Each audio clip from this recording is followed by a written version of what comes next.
Hello,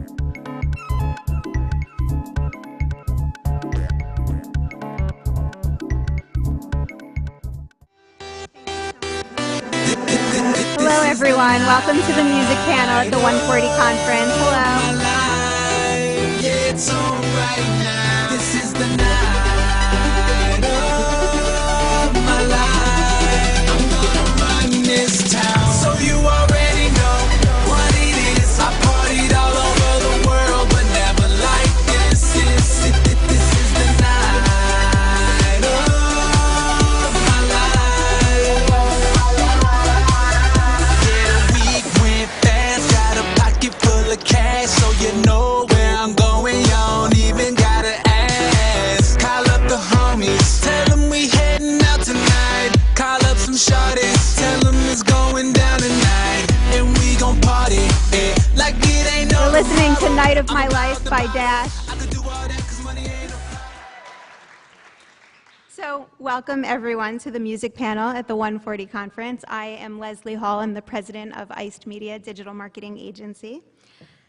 I'm very thankful to Jeff and all of his 140 Characters team for hosting us today here.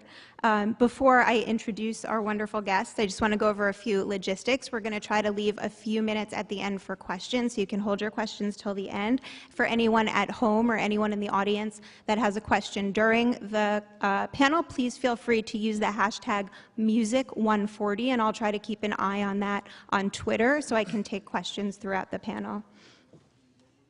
So now I'm very pleased to introduce our guests today. First, we have Sandy Lau, who wears many hats. He is an attorney, manager, and just launched the first ever joint venture with Universal Music Group for their first worldwide management company. Sandy Lau. Thank you. And we have emerging artist Dash here. You may be familiar with him from the song you just heard, obviously, Night of My Life, which is the soundtrack to the DJ Pauly D reality show. Dash has been ranked very highly lately on both iTunes and Billboard charts and has currently over 3 million YouTube views. Welcome, Dash. Thank you. Thank you.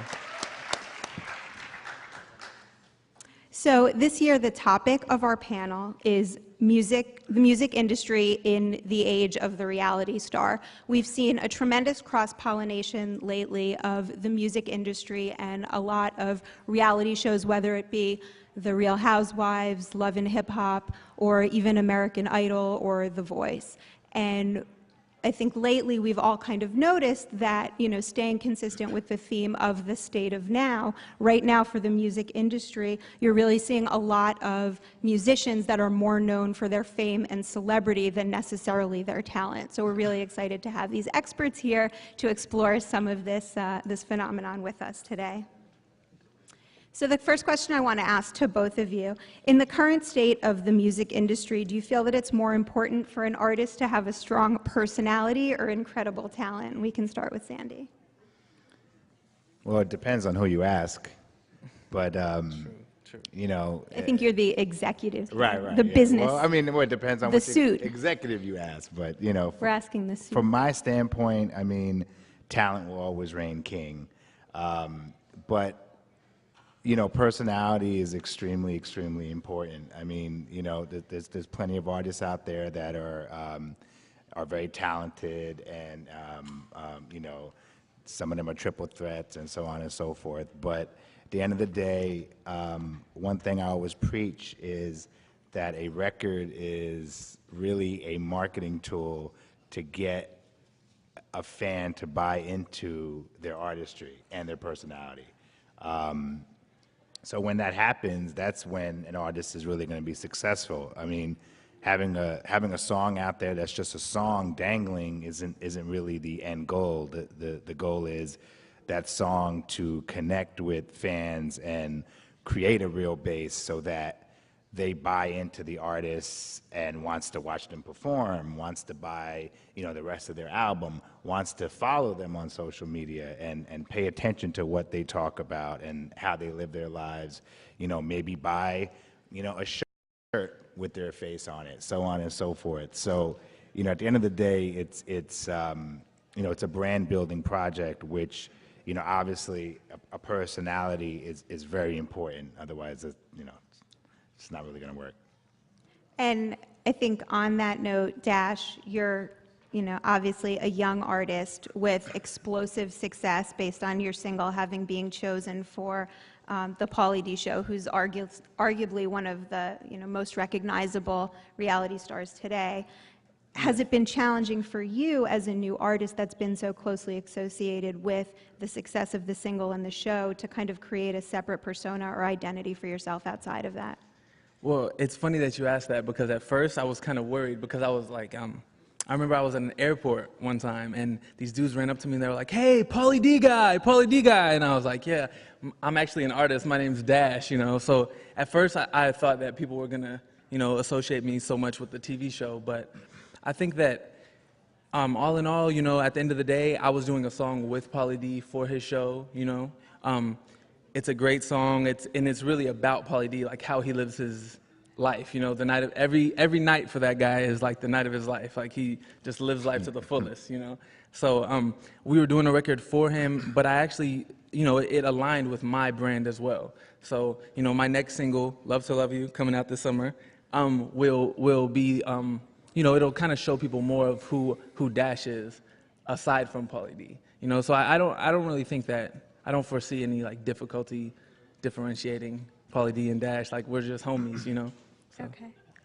And Sandy, for a new artist, is it possible for them to be recognized on their talent alone without being active in social media and being required to really be a personality in their own right through their engagement on Twitter and other social channels?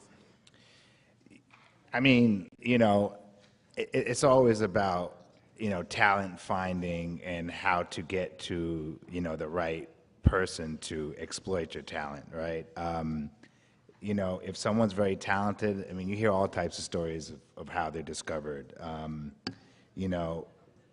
Excluding social media, I mean, it's very difficult these days. I mean, social media is so important. It's everywhere, whether it be Twitter, YouTube, Facebook, Tumblr, Instagram or whatever not. So it's is it possible? Yeah, it's possible. It's very not probable, because I'll tell you, I get a submission or someone tells me, about an artist.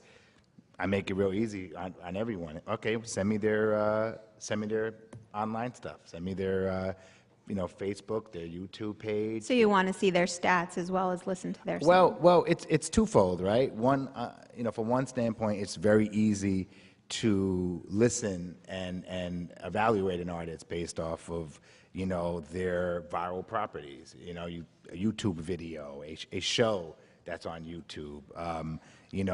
Look on their Twitter, of course. What is their following like? What are they talking about? Are they doing shows?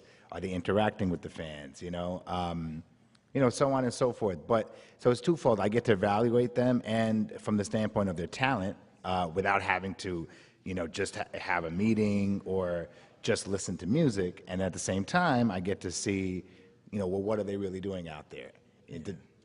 Does anyone really care about them? And that's very important. I think you said something really interesting about, an artist kind of being required to manage their own social platforms.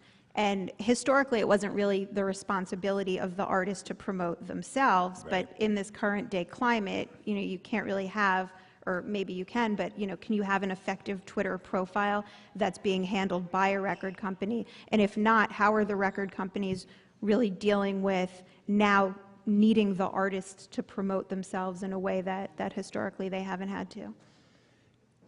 It's still me, or is it Dash? Yeah. Oh, yeah. And Dash too. It's an Yeah, artist. I think it's, I guess I can actually tie Dash into this, actually.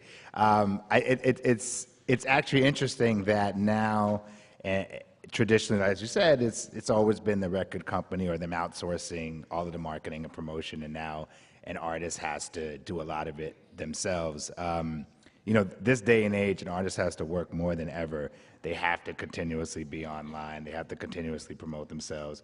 But it is kind of like technology. I mean, you could thank Steve Jobs for this, I'm sure, but you know, technology's made it to a point where it's almost like effortless to you know, to be on Twitter. Is it effortless, Dash? Does it take no effort at all I to mean- spend time building your Twitter profile, which I believe over the past month has acquired about 30,000 new followers? Yes, ma'am. I mean, it's not effortless. I understand what he's saying. Like, it's, you know, No, it's no, no, not- I'm sorry. It's effortless to just send a You know, tweet or do something. It's amazing that we have technology that we could actually just send something to the entire world in an instant, you know.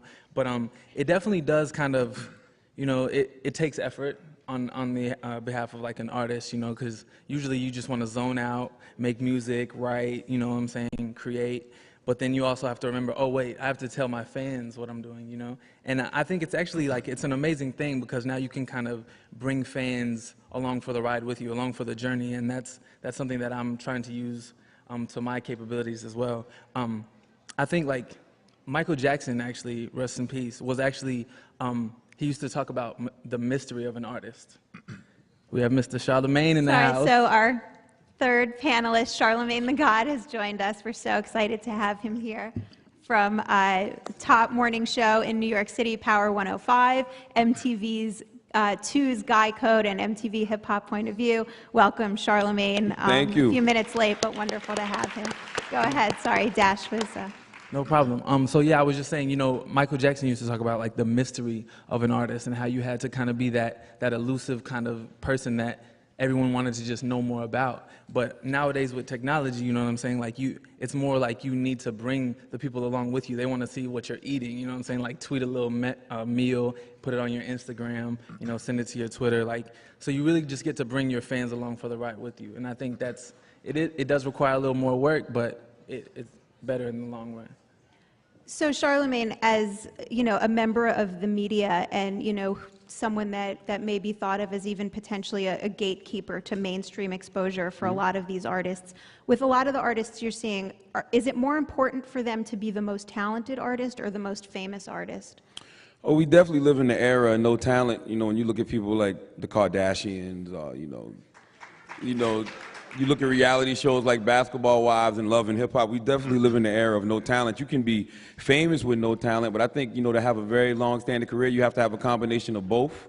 But I definitely think we do live in a age of transparency where everybody is kind of see-through. So like, you know, he was saying, you do want to see more into the lives of your artists, you know. But some people it works. I don't think it works for anybody no more. I don't think that you can have an air of mystery anymore, because if you look, when you see somebody like Beyonce take a couple years off now, when she comes back, it's not the same, oh, that's Beyonce, you know, but that's why now she has to have a Tumblr and a Twitter and things like that, because you have to have that social interaction. Or you look at somebody like Rihanna, who's got great records on the charts, but she's also very transparent. You know, she tweets out her smoking weed, or she tweets out, you know, her puppy or something like But that. hasn't she had a lot of more. backlash? Sorry to interrupt you, Charlamagne, but hasn't that caused a lot of, I mean, you talk about Rihanna specifically. Mm-hmm. I mean, isn't she someone who the media has almost demonized because so much of her you know, public life and personal life is being exposed? Yeah, but the and her media doesn't buy decisions being records. judged? The people buy records. So you're getting a connection with the people. You don't have a Twitter account to build a connection with the media. You have a Twitter account to build a connection with the people.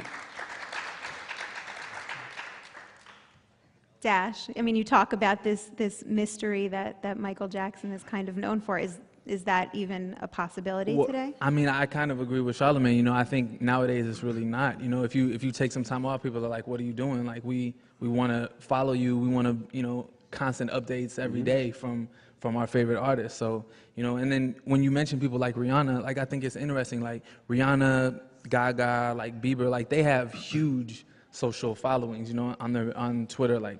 I think Rihanna might have the most. Like 20 million followers or something like that? So it's like, you know, and you can see that, you know, I think it might be able to say that those, like the social media power is translating into record sales as well, you know. The big sellers have huge media platforms as well. You know, I like that y'all keep bringing up Michael Jackson, because that kind of solidifies my point. Like, the media crucified Michael Jackson. But when he died, you realize how much the people actually loved him. So that, you know, goes back to my point. It's not about the media, it's about the people. Establishing relationships with them. Okay. Got 2 minutes left, so one more question for our panelists, then we'll take a few questions from the audience. And I'll ask this to all of you. I mean, I think, Rihanna's a good example, but it sounds like, what we've heard is really artists need to have this balance of talent as well as personality and direct engagement with fans. Is that kind of the modern day formula for commercial success? Can you be a revered artist that maybe isn't as talented but is very famous and is very engaging?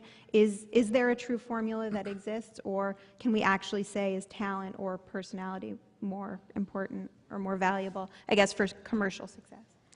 I mean, it's still the music business at the end of the day, so you still have to have some sort of talent. Like, talent is what makes us go buy the records. I might like you as a person, but that don't mean I'm going to go out and buy your music. I'm going to buy your music if you have good music. So you still have to have talent, I think. I mean, you look at somebody like Adele. Adele is all talent-driven. Yeah, I'm into Adele because I like Adele. I'm into Katy Perry because I like Katy Perry's music. I like her as a person, too, but the music is what makes me go out and buy their albums or makes me go to their concerts. I think a lot of people will think that's a relief. Sandy, and not that, but the part obviously about that the music does still stand on its own. Sandy and Dash, do you guys agree? Yeah, I mean, listen, I don't think there's any exact science when it comes to this. I mean, you've always had artists in the past that were like, marketing kind of plays, where they may not have been as talented, but it's kind of like stuff created around them to make them successful, the right records, the right affiliations, so on and so forth. Maybe they're good looking or whatever. So you're always going to have that. So, I mean, at the end of the day, for all artists and people trying to make it, like, first and foremost, talent always comes first. I don't even think anyone should pick up a Twitter account or pick up a YouTube account and talk about them being artists, and if they're not really talented, like, turn the radio on, figure out what's out there. No, really, because we get a lot of submissions, and it's like some of the people, I'm going to be straight up, like, come on, like, do you live in a vacuum? It's like, pay attention to what's out there. If you have that, then, get your hustle on, and you kind of need it all. If you suck, I don't care how much you tweet. Exactly. You could tweet till your Real nose turn purple. Exactly. I don't care if you suck. Exactly. Which, by the way, I don't think Charlamagne had seen Kim Kardashian's sex tape because of his I've comment definitely seen earlier. Oh, okay. Thank you. Yeah, it wasn't You said she had no talent. Yeah, you That's why I said was no a little, talent, but yeah, I was a little bit. Yeah. She was a dead fishing bait. She was terrible. Okay, I hope she's on gotten that better note, over the years. we're We're wrapping gonna up. finish talking about this. We're wrapping up. I promised audience questions. I'm going to take one. Audience question. I saw someone with a hand up. No? Quickly, someone? Questions? Questions? No? Okay. Well, thank you to our panelists. Charlamagne, we're so glad you made it. Dash, Sandy, thank you so much, everyone. Thank you, Leslie.